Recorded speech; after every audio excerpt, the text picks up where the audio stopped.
On a inventé en fait une promenade de Sceaux à Bagneux, une promenade à pied.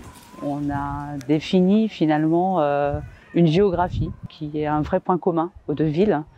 Et cette géographie, elle est habitée et l'idée aujourd'hui, c'était finalement d'en comprendre les effets, les pérennités, les patrimoines, et puis de voir comment les choses s'étaient installées tout simplement, avec qui, avec quels architectes, avec quelle population.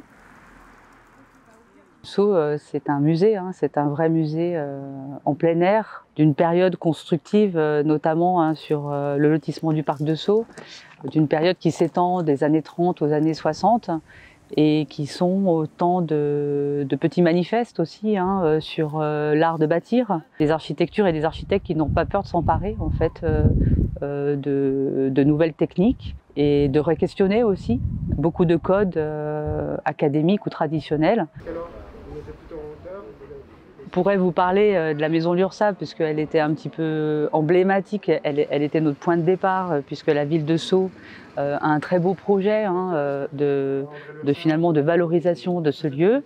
Je ferai un petit pas de côté et j'évoquerai aussi la maison Badin de Paul Nelson, qui est une maison construite en 1954 et c'est une maison d'une ingéniosité folle qui nous parle encore aujourd'hui puisque c'est une maison suspendue.